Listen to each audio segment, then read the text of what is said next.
AC Mo was good. Just waiting to get a couple people in here. BA Sport Growers, what's good? Cheers. Yeah, we're live streaming on YouTube right now. Trying to think of where I can put that link for you guys here. Mr. Marijuana 7, what's going on? Cheers. Yeah, we're working on trying to get this link up. Let's see.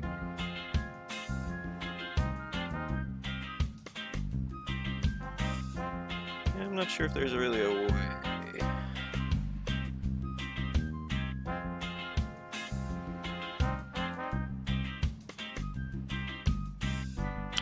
Well, either way, we'll just stay live on here. If you want to hang out or ask me anything on here, you can. If not, pretty sure that my YouTube, there's a link to it in my bio here on Instagram, so yeah.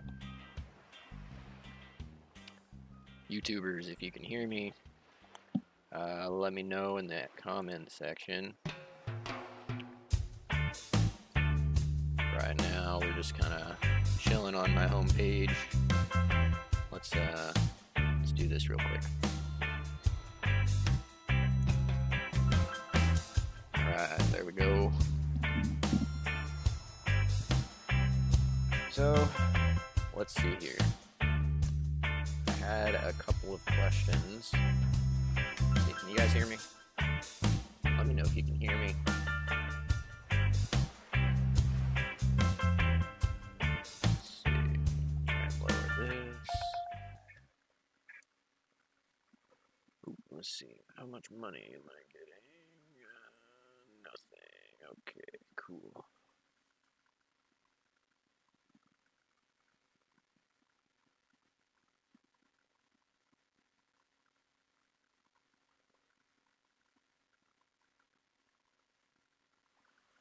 Alright, back to it.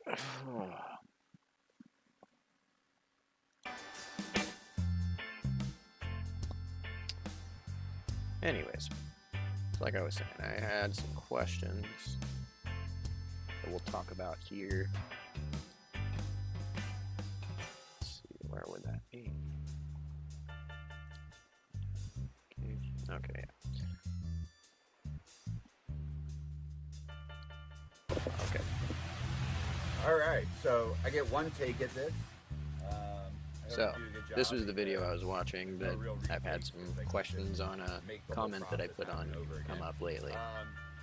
So I just wanted to maybe rewatch this and we'll go from there. That's why I'm wearing a different shirt.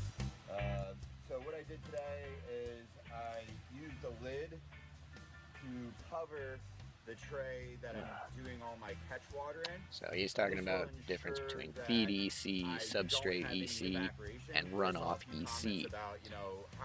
So for now, we'll talk about this.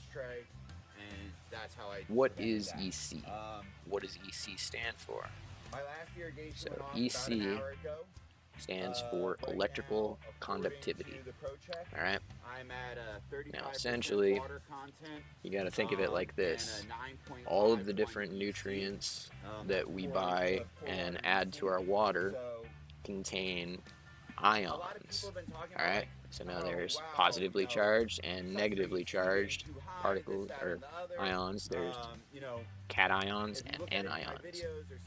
Now, when we're talking about charges, that's just a unit of energy. Okay? So the higher the EC, the more charge it has, so the more nutrients that are in that solution, and the lower it is, the less nutrients that are in there. So that's what EC is there, essentially. Now, when we're talking about feed EC, substrate EC, and runoff EC, what's the difference there? Okay, so feed EC is like the water that you make before you give it to the plants, right? So you're going to be making a reservoir and you get it to a certain EC.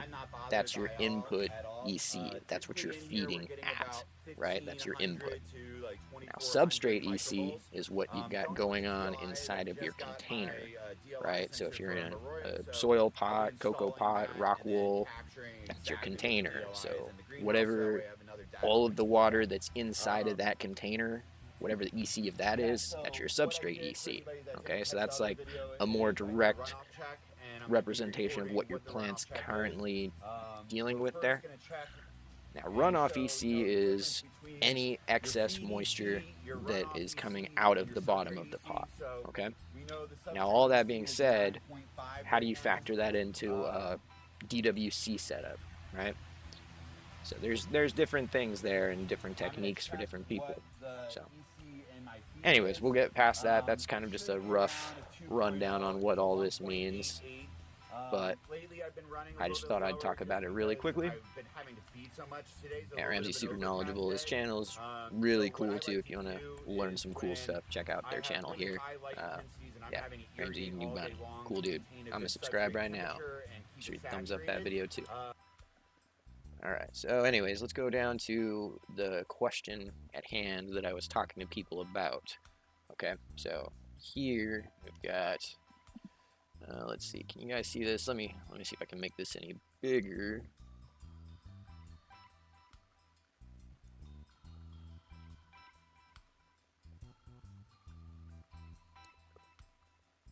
Sorry.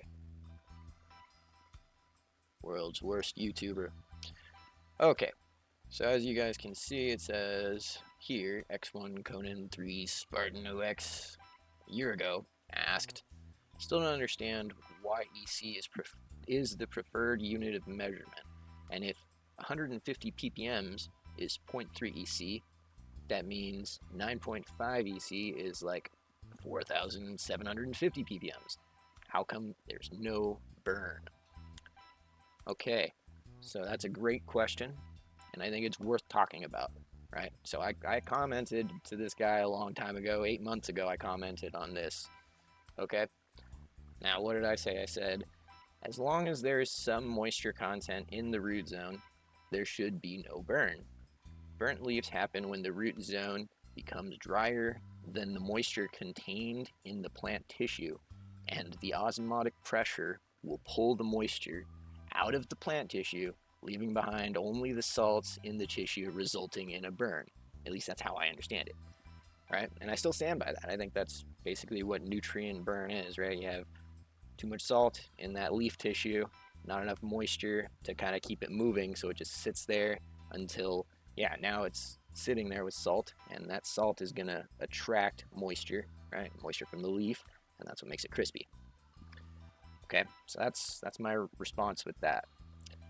Now, this guy is just saying, I was going to say the same thing, but the guy beat me to it. Watering frequency is the key. One of those plant droppers, if one of the drippers clog for a day, it'll burn right up. And that can be true, assuming that you're running a really high EC and your environment is going to draw all of that moisture out of your container, right? So now container size, medium, lighting, the amount of airflow, basically your environment is going to dictate how much water your plant is going to go through in a given period, right? So that's one thing to say.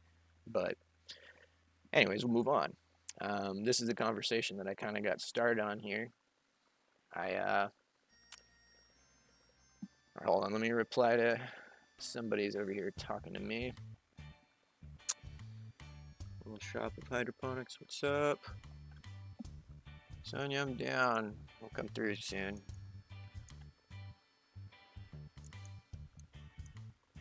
And I'm trying to see what this comment says, but... Okay, what up, bro? Blazing Arizona. What's good, man? We're just trying to make some content. But anyways, back to the issue at hand. Okay, so... Anyways, this person here was asking, drier than the moisture in the plant tissue, meaning the combined amount of water in the stalks, stems, / leaves. Okay, and they're asking me about my reply here. Okay, so now what I was saying here, when the root zone becomes drier than the moisture contained in the plant tissue. Okay, so think of it like this, right? You've got your plant, you've got your roots, your stalk, your leaves. Okay, now each one of those is gonna be able to photosynthesize light, right? So it's gonna go through a certain amount of water, right? Now your medium, right, the dirt around that root zone has to contain a certain amount of moisture and a certain amount of nutrition to maintain that growth rate, right? So if you're in a small pot and you run out of water, right, but you got all this salt still in there, well, now all that salt is going to start pulling all that moisture that's left in your plant, right? It's not going to be able to outpull that salt.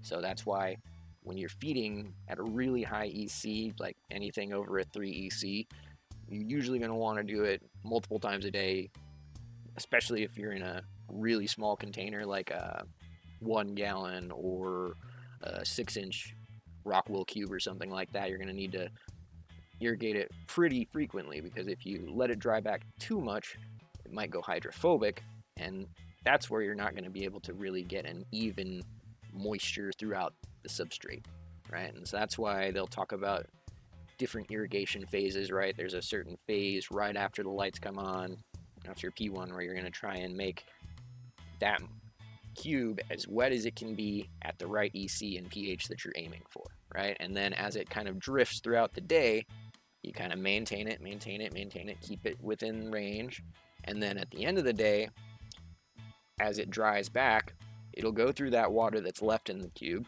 right? And the EC is going to raise, right? And this is all just depending on which phase of the plant's life cycle you're in too, so there's lots of things to factor in here. But anyways, I digress. As you guys can tell, my ADHD won't allow me to make a singular statement on how this all works. It's kind of like I have to bounce around to different things. And anyways, so I replied to him, okay? So I said, yeah, basically, I think if the plant is a straw that sucks the water from the root zone, and the person that's sucking the straw is your environment, your lighting, your airflow, and temperature and stuff like that around the plant. That's what's going to decide how much water the plant's going to be able to release, and so that's going to decide how much it's going to pull from the root zone, and so on and so forth, right? Now, with all that being said, he's got a problem where, let's see, I sort of understand it. That could be why I've let plants go dry with a high substrate EC, different strains trying to dial in on one pump, and a day later, they're fed, the leaves are bone dry and burnt to fuck. Okay, so that just means that you're either feeding too high of an EC, right? That's one possibility. If you're feeding a really high EC, that can definitely burn your leaves, because if you're adding a ton of salt, it's going to dry up a lot of that water really quickly, a lot faster than a lower EC would. Okay, that's one possibility, not very likely. Another possibility is that the amount of water that you're giving is not enough, right? So if you're, let's say that you've got a 6-inch cube and you went through half of the water, right? Now you're trying to add back a certain amount of that water. If you don't add enough, well, now it's going to go down below that 50 point by the same time the next day. Does that make sense, right? And so if you just keep giving the same exact amount all the time without factoring in the fact that, one, the plant's getting bigger, right? So it's going to start drawing more water because it's got more plant tissue that's able to absorb light, right? So it's going to go through more water. Also, the roots are growing, which is in turn taking up the space in your pot, right? So if you've got a pot and it had like a gallon's worth of medium, and then you put a fresh clone in, and then a month later, like half of that pot is filled up with roots, well, now that pot can only hold half of the amount of water that it used to hold, right? So it's going to dry out twice as quickly. Just some relevant things to think of there. Anyways, we'll keep going on. I've kind of got nothing else going on right now, guys, so I'm just kind of winging this little live stream talk as we go. So if you have questions, or you want to talk to me, or you have anything else you want to know, let me know. I'm here for you all. But anyways, we'll keep it going.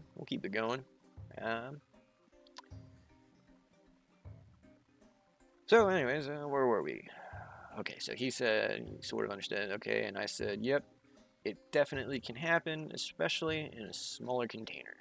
Do you water fully, then allowing for a full dryback, or are you trying to keep them wet all the time? The more often you water, the higher the EC should be. The less frequently you water, the lower you can make the EC so you don't burn your stuff waiting for the pot to dry out completely.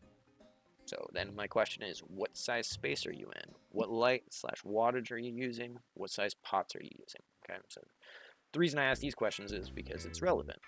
If you are in a 3x3, but you've got enough light to fill a 5x5, you might be giving it too much light, and that can affect a lot of things. That can affect how much or how little the plant's going to draw in terms of water. It can also cause the plant to start to get sad if it gets too much light, and now it can't absorb any light, and so it's not going to go through water if it's not absorbing light. So factors like that are important. That's why I asked the light, the wattage, the size of the pots is relevant, because like I was saying, if you're in a small container and you're watering a high EC, you got to be doing it multiple times a day, probably just to maintain that EC target that you're aiming for there. So we continue on, and he says he's using drippers in week 6, I'm assuming of flower, and they're feeding a 1.5 EC, and they give him 5 shots over an hour and a half, and then go to runoff, give 2 more small shots before lights off. Okay. So,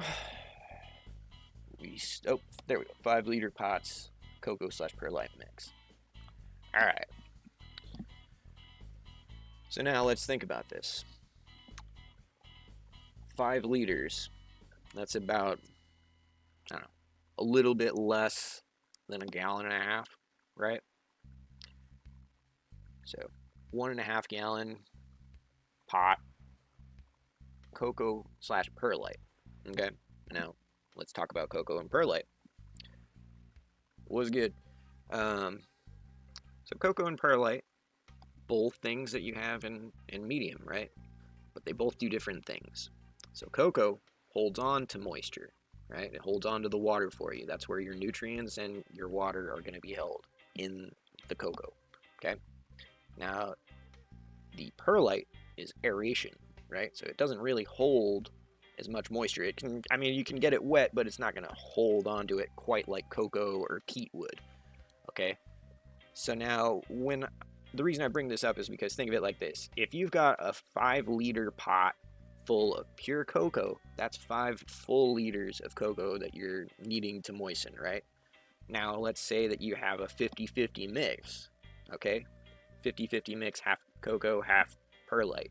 Well, now you've got half the amount of water holding capacity that you would have had if you would have went with straight cocoa, okay? So these are all like small little OCD factor things that you should be thinking about, right? But like, I'm just bringing it up just because, everything is content, got to talk about it. But I'm just trying to get a visualization of what this guy is dealing with, his environment, his problems, and that way I can make a more accurate suggestion on what he should do, or what I think the situation is, what the problem is, right? That's what I do. So anyways, now we know his pot size, know how often he's feeding, kind of know how he's feeding. We'll keep going down. He also says they're not sopping, so they're not dripping wet. He's just keeping it moist so that you can feel a little bit of moisture in the medium, which is fine. You can keep it sopping wet and then just let it dry out, or you can just trickle it a little bit here and there, but you have to adjust that trickle. That's the tricky part, right? Because you're adjusting it for growth of the plant, growth of the roots. There's a lot of different factors. So anyways, when he told me all this, I said, the input EC sounds low. Are you using LED? Because LEDs produce a lot more ppfd per watt than an HID light might. So if you're feeding a lower EC that works for an HPS, that same AC feed might not work so great on an LED. You gotta think of it like this, right? Like 1,000-watt HPS at 4 feet away might be producing like 8 to 900 ppfd, right? Whereas if you take a 1,000-watt LED, the same distance, it's going to be producing almost twice that, but with like way less heat. So the plant's not going to know that it needs to go through all this water, but it's also going to be receiving way more light than it knows what to do with. So that's the difference between HID and LEDs, and that's why I asked that, because if he's feeding that low of an EC and it's an LED, well, the plant gets more light than it has food to deal with. Well, suddenly you're going to have problems with that plant. The plant's going to not know how to handle it. You're going to start damaging those cells, and you can get some crispy leaves that way. So I started thinking, okay, maybe that's what's causing this crispiness going on. But we kept on going, kept looking through. Okay, so I asked him all that, and he said that could potentially be the issue. I was at 2 EC on week 5, dropped it down a little bit now, trying to do crop steering without any sensors, and for the most parts, the plants look great. Just the lower stuff is getting crispy. And yes, LEDs about 600 watts, about 16 inches from the canopy. Okay, so with that, we now know that's probably what happened. You have 600 watts of LED light going, less than 1.5 feet away from your canopy. That's a lot of ppfd right at your leaf canopies, right? Now, if you have enough food in your medium, right, and if you're feeding often, you're feeding every day, you know there's food in there, right? You know you've got some built up stuff in that medium, right? So now, with all that, when you lowered it, right, if they were looking good and now you lowered it and they're not looking as good and the bottoms are starting to get more crispy, it's because your plant up top receiving all this light, right? So the light hits the plant starts to release moisture, which pulls the moisture from the bottom of the plant up, right? Now, the tops, they need that full 600 watts worth of light and food, okay? But down here, where there's less light, less airflow, right? Those little nugs aren't gonna quite be able to handle that much food, right? Which can result in them getting crispy. Or if he has a fan down low that's just constantly blowing on him, that can also do it too, because as air passes over a leaf, it's pulling moisture out of that leaf too. And that's why you get fan burn sometimes. So if you have a low fan at the bottom, that could be doing it. It could also just be that you're feeding a higher EC, and it's so often that it makes the tops look good, but the bottoms just can't keep up with that feed, and that can also make for an issue. So with all that being said, I said, yeah, when you lower the EC, it dilutes the nutrients that are in the plant tissue, essentially making those cells less tolerant to the light stress.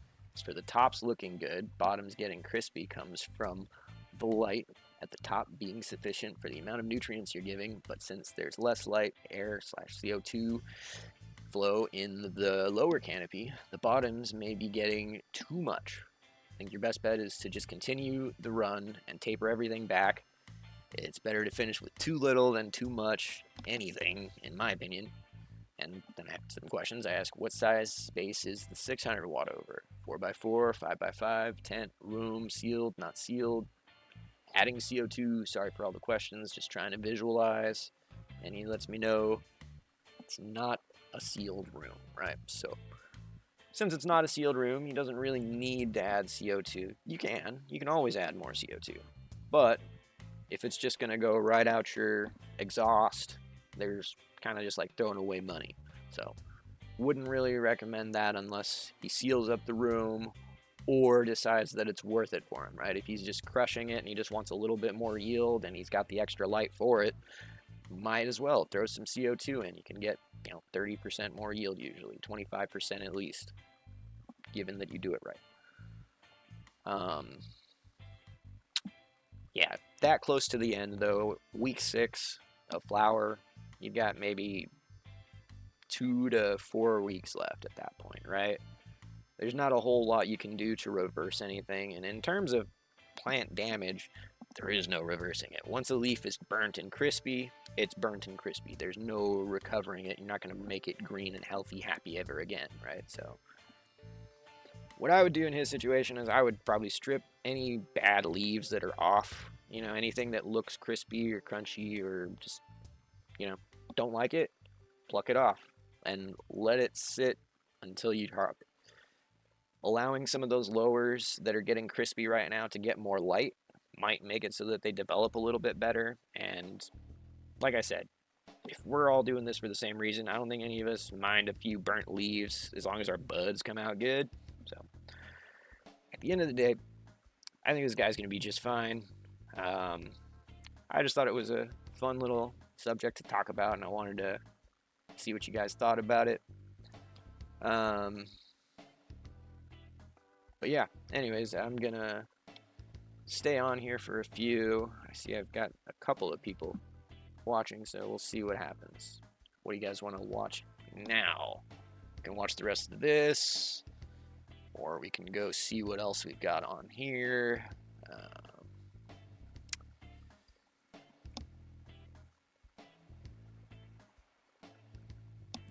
Or if you guys want to just talk to me, I can just talk to you too, whatever you want to do. We'll just watch this for now. I tend to reduce my feed EC because Hello, everybody. I'm going to be right back. It was an overcast day, so I've actually tapered my feedings back. I don't know how much runoff I'll have today, but we'll find out.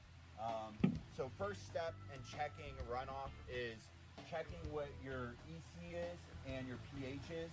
Those are two main reasons why you should have a catch cup in your greenhouse or in your indoor facility. Is set a catch cup up. This way you always know what's coming out at the dripper.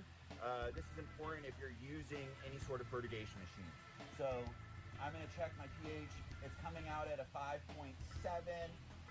That's right on target. And like I already said, the EC is a 1.85. It's a little bit low, so I need to go make some adjustments. I was targeting a 2.0. I'll have to see what happened. Now the next thing that I'm going to do, now that I've checked what the pH and the EC is, so I'm going to write the EC 1.88, pH 5.7. Now I'm going to get the volume. So I've got a measuring cup. It's always important, you want to know the exact volume. So I'm going to go through and measure what these came out to be. So I'm going to take these first ones. I had to do multiple cups, plus I added a tray because yesterday when I did this test initially, the first tray I had toppled over, so I said, let me put it all in the center and ensure it doesn't get knocked over for whatever reason. But yeah, I need to actually get a bucket. That would make it a lot easier, but you know how life is on the farm. You're always just making do with what you got.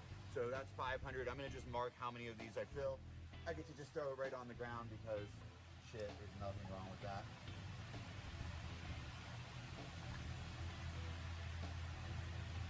So that's another 500. So that puts us at 1,000.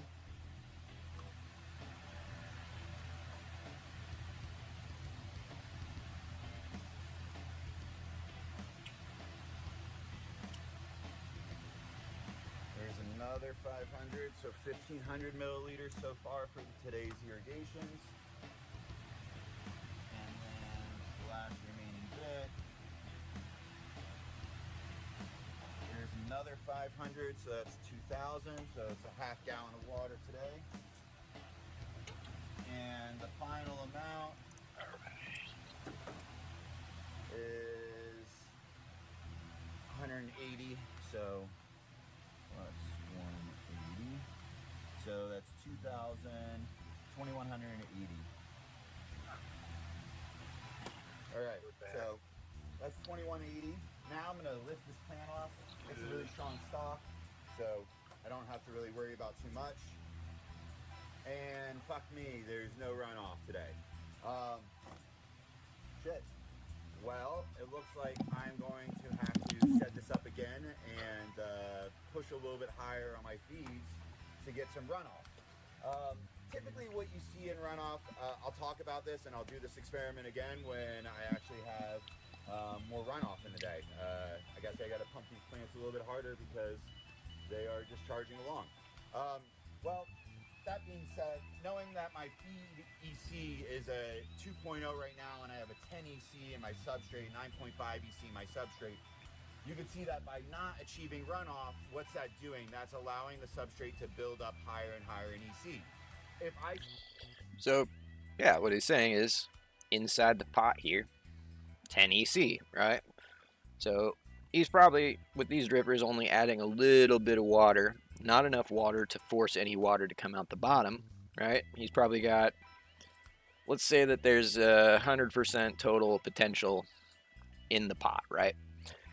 And he's maybe aiming to keep it at 50, right? So he's never going to add more than 1 to 2% per shot, right? So a shot's just there just to kind of play with that EC that's in your substrate, right? And you want it to be a certain amount, so that's his input. Saw any phytotoxicities or any stress points or burns on the plant, that's usually my main indicator that I need to force more runoff. In this scenario, for the science of things, I tapered my feeds back because I was having lower light levels these last 2 days, so that's probably why I didn't get runoff. But a lot of the times I'm usually pushing 10 to 15% runoff. So he's saying that because he's, I thought this might have been an indoor facility, but this apparently is a greenhouse. So if he's in a greenhouse, yeah, he's kind of at the mercy of nature, right? If the sun's blaring, you measure that light, you're probably looking at close to 2,000, if not more, ppfd, which is a ton of light, absolute ton of light. So you can feed a really high EC at that point without any real risk of the plant burning, because you know the plant's going to go through most of that nutrition with, you know, without much worry. But like he's saying, on a shadier day or something where it's not as sunny, so you're dealing with less light intensity, and it's also, if it's less sunny, it's less warm, so you're going to be pulling less moisture through the plant, so he has to feed less so that he gets less runoff. Because if you feed like you were going to feed on a full sunny day and it's not a full sunny day, well, now that plant's going to be sitting in more water than it wants to be. You're going to lower that substrate EC down to where it's not going to want to deal with that much light. And your substrate is super high. That is why having a substrate sensor that measures pore water EC is really, really important. I want to get one. I need to get a substrate sensor. That's definitely on my list of things to get, so I can play around with, you know, my EC in the medium. If you don't have the substrate sensor, obviously you can use the runoff to kind of get a similar idea. I'm sure he'll talk about that here too. Like I said, I'm using the Terrace 12 from Meter Group. I really like that. I have a Roya system here where I'm managing all these things. Seeing a 24-hour spread of what's happening with your water content in EC really allows you to make these decisions.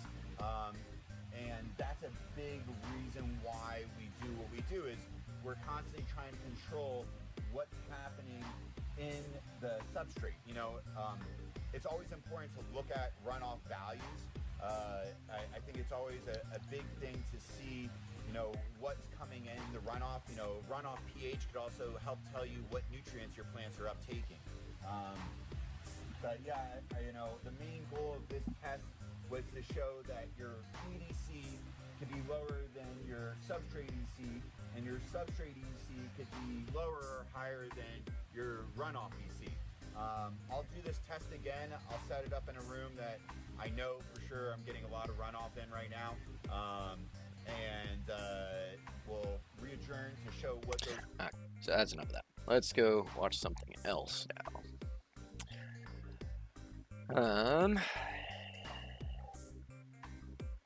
We'll talk about...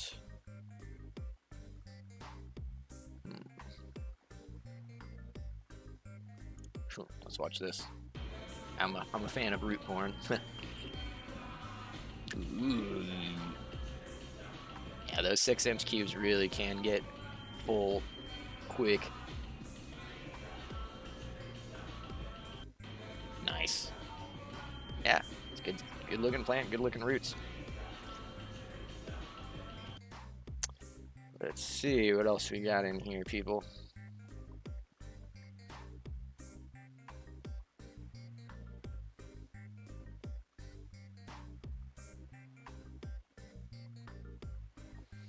Now let's go watch some craft farmer stuff. I've been digging craft farmer stuff lately. Can talk about under canopy lighting and some stuff like that.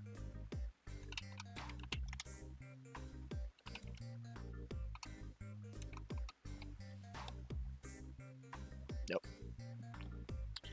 Craft farmer, pretty cool dude. Seems to have a lot of energy. I like that. I like his charisma, his passion. It's infectious, man. I mean, I would work for this dude and wouldn't be sad, you know what I mean? Like, he just seems like he would be cool to kind of shoot the shit with. But let's see, he's talking about how to automate your irrigation system. All right, let's have a look. This super simple setup should help a lot of people out. Fresh water supply into Big Boy filter. Big Boy filter into Evolution RO. Evolution RO into 400-gallon storage tank with a float. Out of RO water into a SureFlow pump. From SureFlow pump feeds over here Dosatron. Through Dosatron down Craft Farmer Reservoir Float Kit. Fills reservoir with a float. Out of that goes into the SureFlow and then into the room to the Craft Farmer Manifold Kit. Aqua X, we want to turn it on. Override zone 1. Override zone 2. You hear the pump kicking on. Pump is running because zones are open in the room. Reservoir is going down. It's got a double float to protect overflow. When the can drops low enough, dosatrons will kick on. This is a secondary in case of failure for the can. In our kits now, we're using brass fittings, and it has threads here so we don't have to have this pipe as our can chase. It can just go down right here. So once this drops low enough, dosers will kick on.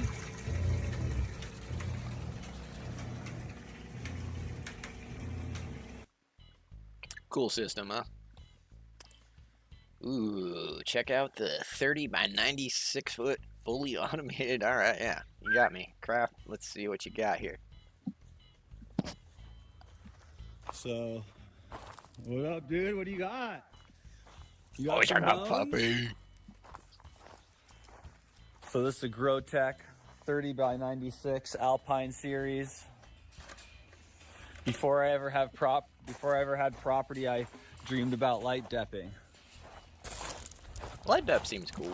If I had the land and the money to set up a little light depper like that, I would. But yeah, that's gonna be some time for me. But man, that thing is cool, huh?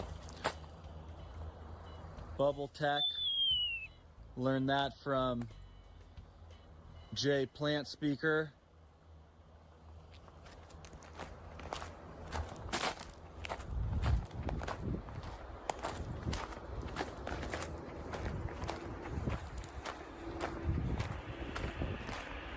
So as you can see, she's inflated. She's got a nice bubble, just like how I like my slabs. Dude, when you're winning in life, you see a lot of the same shit repeating itself.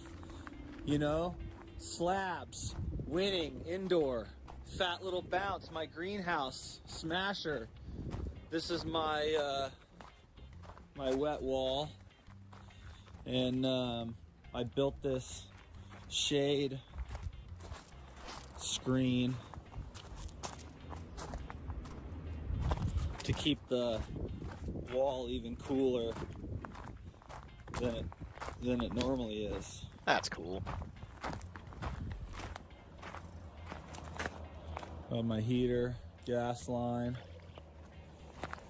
Yeah, so cold air or outside air gets pulled through here, and this is all wet, right? So it's like basically this is a big swamp cooling unit, and it pulls the air from this side of the greenhouse through the other side of the greenhouse. That's cool. Just to keep the environment dialed in, you know? Show you guys the inside of it. The inside is just bang. I mean, to have one of these and fucking stuff 44 double-ended lights in it like I did. Most people were running like 36, 32.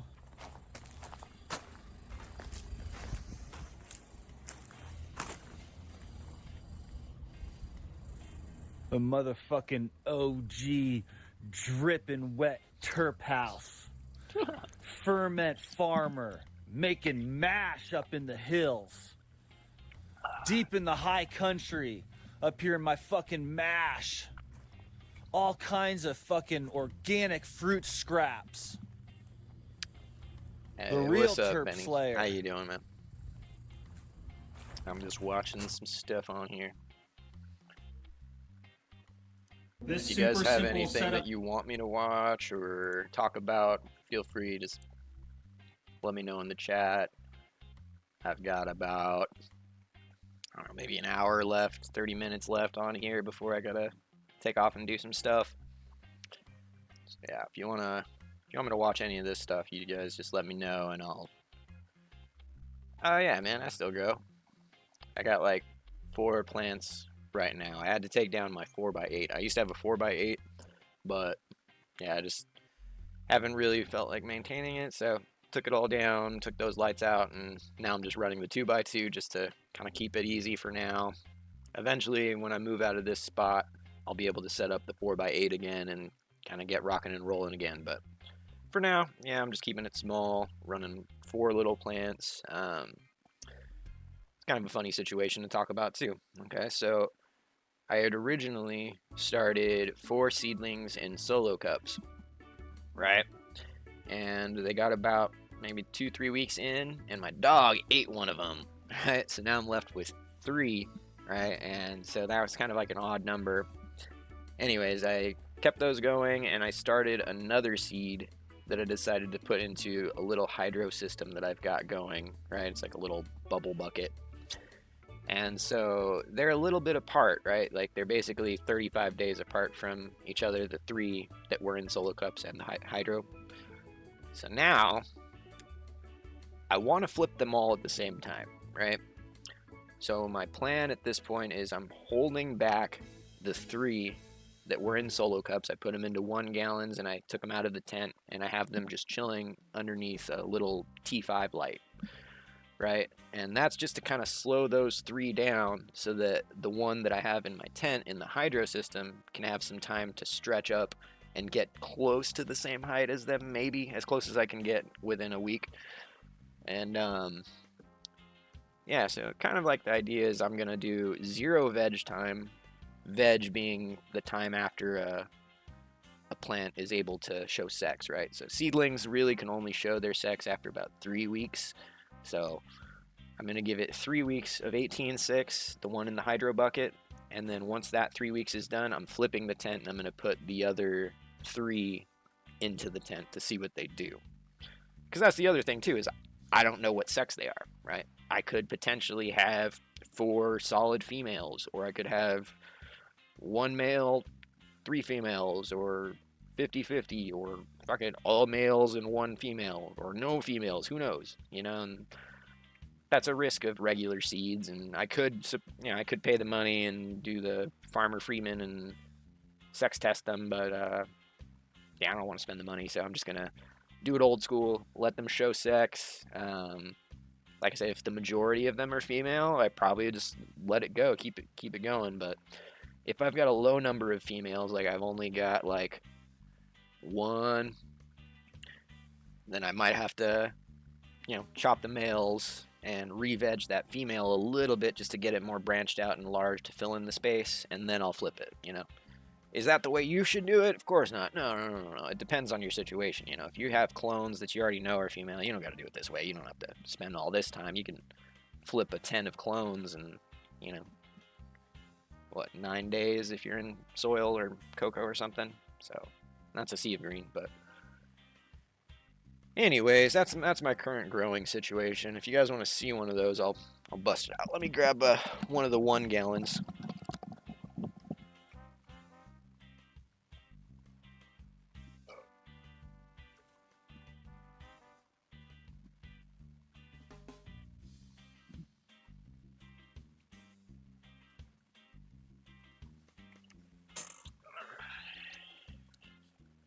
Gallon pot.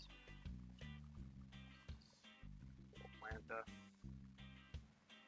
You guys gram. Looks okay. Not perfect, but it's happy enough. But I'm not sure if you guys can see it here. Let's see. This thing is just, like I said, what day is this thing on? Yeah, so 49 days old this plant is. And it spent the first 28,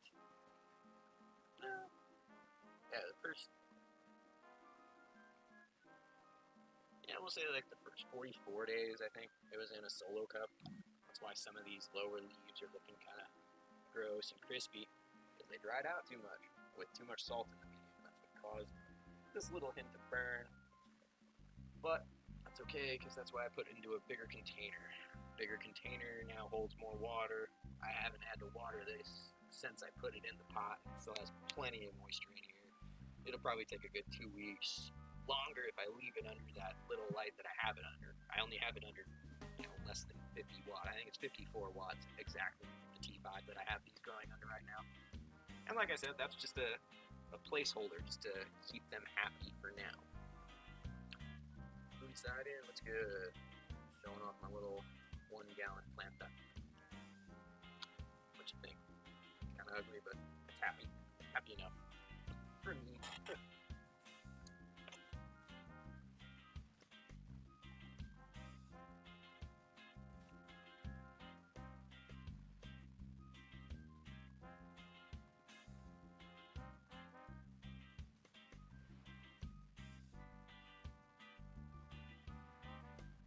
But yeah, all that was for Benny 34. I gotta keep going live. I'm gonna continue following you. I thought we'd be 100. Hey, thank you. I appreciate anybody who's watching this, even if you just poke your head in just to say, hey, I appreciate it. And anybody talking to me makes me feel good here. So thank you guys for being here and saying what's up. Going, we keep rolling through here. What else do we got? What are we gonna watch?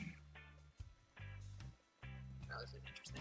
Well, hello, folks. My name is Rippy Boy, and welcome to Green Magic Gardening. This is the seed jar. He's one of my favorites, honestly. Cups. Here I am burning some holes in the cups. He entertains me. I don't know. Here you're looking as at. far as the content goes, it's great. Day one. So he's doing the shit that I like to watch. I don't know. Solo cups. One's Mother's Love. Maybe I'm just too easily entertained. Gigawatt, and the shot glass is also Gigawatt by AQ Genetics. So here I am showing you how to take the seed off when it gets stuck. Sometimes it gets stuck when it comes up, and you see that little membrane. Just leave it alone, there? it'll fall off. You gotta pinch that little membrane off. If you don't pinch that little membrane off, the plant will die, my friends. So you see, I don't know if it'll die. Nature's pretty good at not letting shit like that. This grow really deserves some more recognition, I think. Now, a lot of people aren't going to watch it because the original is like almost an hour and a half. So, I figured I would do a really short seed to harvest and a voiceover one. Because this was a really cool grow and I put a lot of work into this. Now, I accidentally planted 2 seeds by accident. I didn't realize. So I had to remove 1 seedling. I should have put it in another pot, but now I just picked some random, I deleted a lot out of this. So we skip ahead here a few days. We're watering. You don't give them any water, guys, for the first, nutrients for, you can go the first 2 weeks. Yeah, let's talk about that. So he says you can give them no nutrients for the first few weeks. There's some caveats to that, right? Like, if you're in soil like he is, he's in Happy Frog, or he's in Ocean Forest or something, soil like that already has nutrition built into the soil. So he's right. If you're in soil like that, you don't need to feed. At least not in this small of a container for that small of a plant, right? When the plant gets bigger, it'll start going through all that nutrition, and you'll either have to feed or you're going to have to transplant. It's one or the other, right? If you put it into some more of that soil that has more nutrition, well, now you can just water it into that pot and it'll start going through that nutrition. But just be careful with that, because if you're using a different medium, you might not be wanting to not feed it. You might want to feed it a reasonable amount, just if there's no nutrition already in your medium, right? So if you're in plain cocoa, you got to feed, you got to charge that initial first feeding, just that way there's something available for the plant to take. But anyways, we'll move on past that, and we'll just pretty easily. But I think we go about a week. I really shouldn't be doing these videos. I feel like their hair, as you can these types of videos where I'm just watching somebody else's content and then kind of commenting on it. It feels kind of cheap. I feel like I'm not making my own content. I'm just critiquing somebody else's, and so this might be one of the last videos like this that I do, where I kind of just sit and watch on YouTube, unless some of you guys like this type of stuff. If you guys like this content, let me know. Drop a comment, like the video. If you like the video, then that makes me know, okay, cool, I can start making more of these. 5,000, sorry. I think for the most part, everybody kind of gets bored of these just because it's just me watching YouTube and talking shit about it. You know what I mean? I'm not really even talking negative, like I said. I just put my 2 cents in on whatever the content creator is saying. So I hope it's just look at the stuff that they're doing. Okay. Solo cup grows are always fun. Like I like these little shot glass solo cups. Like look at that little plant he's got in there. That's great. And they're coming along nicely, guys. Yeah, touch it up, feel it up, good. Soil. Don't know what, but something, right? Little shot glass is coming along really nice too. Still probably haven't fed them. I can't quite remember. And as you can see, you've got the photo bio quantum par meter. This thing is a lifesaver. So yeah, 230 par. Not too shabby. Not too shabby. As you can see, they came out very nice. Now, here I am showing you guys the very first feeding. We're using General Hydroponics Maxi Grow. And as you can see, I got 1 liter of water that's bubbled, dechlorinated. And we put that in, we stir, give that a good old sturdy stir. Still stirring, continuing to stir some more. As you can see, we've got some cool T&B lighters there and some other T&B stuff. I like the T&B lighters. They didn't cheap out with the cheap ones that everyone else uses. They get actual Bics, man. Pretty freaking badass. So yeah, we just needed to mix up a little bit of nutrients. I came up with a wicked schedule, guys, that's working awesome. It's a 3-in-1 schedule, 3 days on. So at this, your first feeding, you're going to want to be around 500 ppms, which, yes, as you guys see, 520 ppms, pH anywhere from 6 to 6.5. Oh, I decided I was going to go a little higher, did I? For the first, until they get into flower, guys, you can go with 500, and it works pretty well. I think we went with around 700 the first time there, but 5 to 700 for 3 days on, 1 day plain water. Then you keep repeating, and then when you get into flower, you start to bump it up, 1,000 to 1,200. And I got a wicked schedule down. I'm doing another video. Alright, so let's talk about that. He's talking about feed ECs, right? Or feed. And he's talking about the measurement called ppm. Alright? Now, what ppm is he talking about? What does ppm stand for? ppm stands for parts per million, but there's multiple scales that can bring you to a ppm reading. So let's talk about that, okay? Let's see, how can I do that?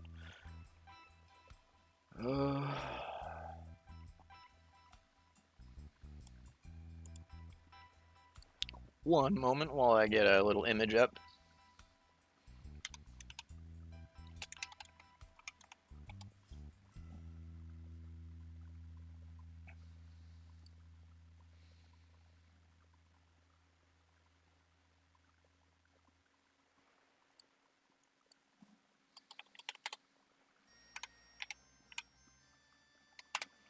EC conversion chart. Okay, so there we go.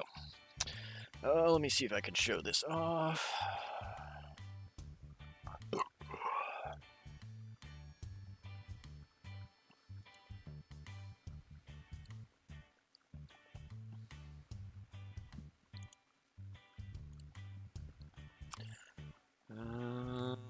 Sorry, guys.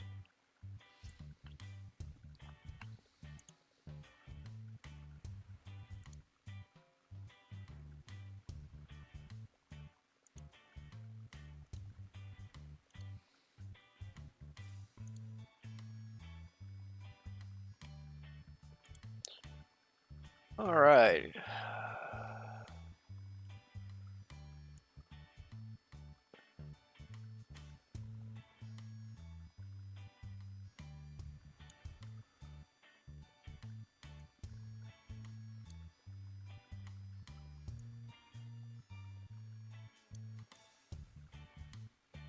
Okay, so can you guys see this chart?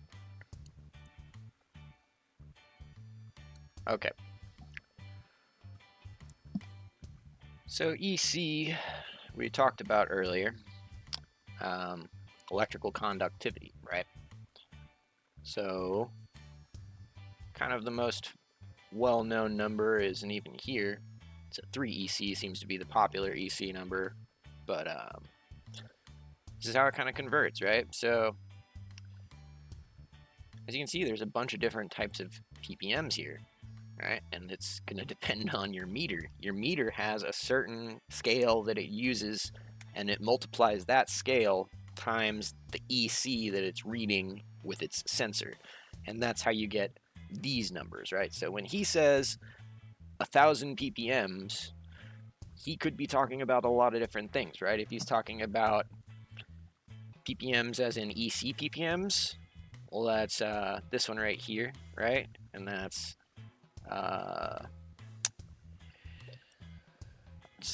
micro Siemens. So one is millisiemens, one is microsiemens, right? And that's one measurement, right? So 1,000 ppms that way is a 1 EC, right? But now if you're talking about the TDS scale, which is, I think, 500, right? So you would go to a 1 EC, and now that's 500 ppms, right? So 1,000 ppms at that scale is actually a 2 EC, okay? Now, if you're on the 0.64 or the 0.7 scale, it changes even more, right? 1,000 ppms might be a 1.6, or over here it might be a 1.4. So you kind of got to know which scale you're dealing with if you want to, you know, be as accurate as possible.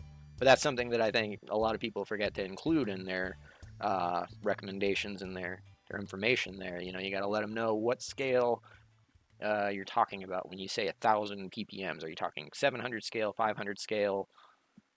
Right, just so that way it's like, you don't want to tell a new grower, oh, just feed 1,000 ppms, because if they do that, you know, it might be the right feed for your timing or their timing, but it might not be. So you just, knowledge is power, information is power, man. Just like, you know, it's better to be a little bit obsessive and give them too much information rather than not give them the information they need. But anyways, well, I digress. Let's close this window.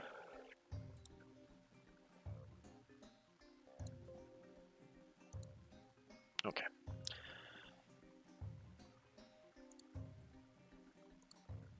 Back to it. And you guys will see that one's some nano clones, and I explain it more. The 3-in-1 works great, and I will do another video in the future too. Yeah, 3-in-1's good. Go over it in more detail. So get yourself a turkey baster. They work great for this kind of stuff, especially if you're doing these solo cup grows. And there the page just tore apart, and here we are. They're looking pretty beautiful still, I must say. Spit it out, Ribby boy.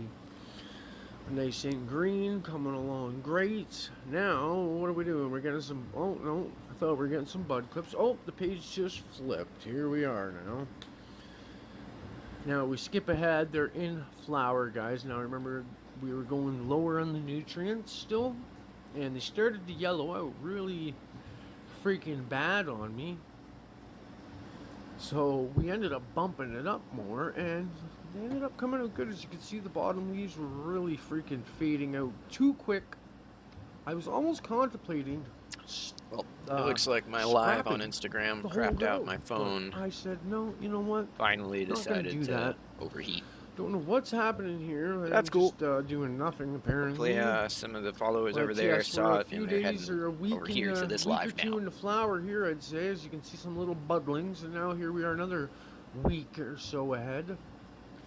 Now look at the yellows are the greens are already coming back into the leaves, guys. Now I bumped up the nutrients.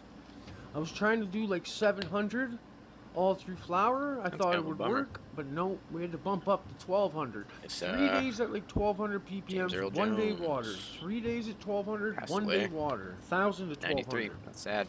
Works amazing. Primo. Sad. I got those sleeves on. You see the sleeves I got on? They look like tattoo sleeves, but they're so you don't get your arms all sticky when you're reaching in through plants and stuff. I was really surprised with the lateral branching, like the side branching that came off of these. Usually solo cups they just want to go straight up and no side branches, but these bad boys were just killing it. Now we got a bud clip on each one to kind of even the canopy out. Now we jump ahead a few more days or whatnot. I'm not sure exactly, but what you guys think? You can see we got the color to come back in pretty good. This one was fading a little bit more. But we kept the color in them pretty good the whole way. What do you guys think I was is causing surprised it really started to turn around when I started hitting them with 1,000 to 1,200. These are the questions I have. Crappy leaves at the bottom. That's all I know. And no, I didn't even have a what hard you guys think time about these kinds of stuff. These plants to stay up. They didn't fall over on me. It was pretty cool. So, and yes, you go to runoff every time, guys. You want to go to runoff. Look at that shot glass. That's the most cool shot glass I've ever grown. Now, boom. You can flower out anything in a solo cup just as easy as you can. These things are just looking epic, man. Solo more cup headache than it's worth. Look at that nice dense. I mean, hey, like I said, anything is buds, content. This is great content. This dude's getting his views. Got 19,000 views on this video. You know what I mean? Like, they turned out. That's awesome. Good for I hope this sounds good too because I'm not using the microphone. Yeah, no, there's definitely some problems, but I mean, it's to be expected. It's a solo cup, right? Like, I'll go with you this can't one. keep that thing moist enough for long enough. Probably sounds pretty. You know what I mean? But he's doing just fine. Yeah, he's gonna get some bud. That's at least an ounce, maybe 2 ounces of bud. He's gonna get off of that one plant in a solo cup. Why not, dude? And then we got the little movie. If you had the whole tent full of solo cups, you know, 4 little solo cups that size, you could fill up that whole tent, no problem.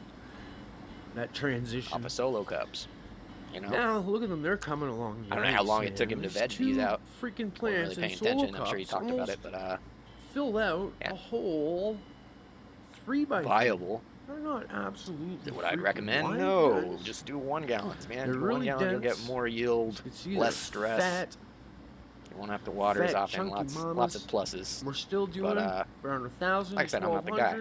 No one's asking me. I'm just talking about it here because sometimes we go an extra day of water. Oh, there goes one falling over. As I just said, we never had any problems with them falling over. Apparently, I had a solo cup like that. No, not too long back. I had it in veg for one CBD and the months. I think it was like 4 months in veg in a solo cup. CBD on the side of my tent. It was big. It was like. They that look much almost plant. identical. They smell much different. Yeah, I just never did anything with it. I think I put it in a pot and gave it away, or never had a shot glass turn out really dense like that either. As you can see, they all turned out pretty much looking the exact same denseness, everything. Really good genetics. That's some smoking weed. Really good genetics for a solo cup. These are my. I got 2 ounces off of a solo cup once, but it wasn't as good a quality. This was good quality, guys. You would have thought this was grown. Yeah. Fun stuff.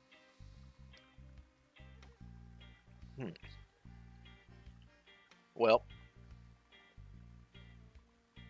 might be getting close to that point.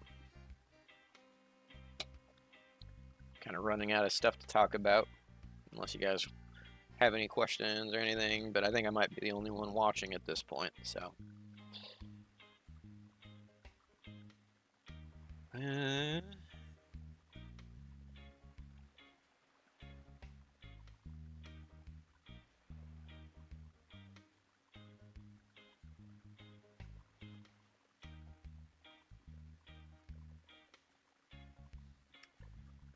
not sure. What are we going to finish off the day with here?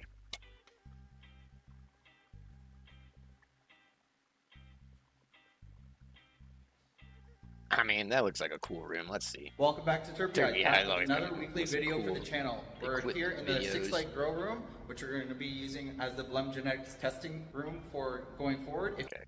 Tent room upstairs, along with leaving all the doors open.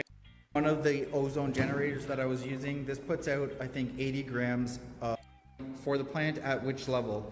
Just basing your lights off of a distance from the plant is not the proper way to say your lights are too strong or not strong enough. Get a par meter, you'll know exactly how much your plants are receiving at a specific location. That's how we determine if the plants are receiving the proper.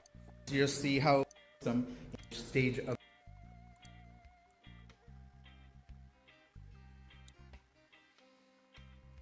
also to really clean out this entire place. Right, you can see we got all the clutter out of here, so we have nothing left, and we can really build out this location. You guys mentioned about the doors being in very bad condition, which in part 1 I did mention those will be replaced. So we have since taken those off the hinges and removed them from the building completely.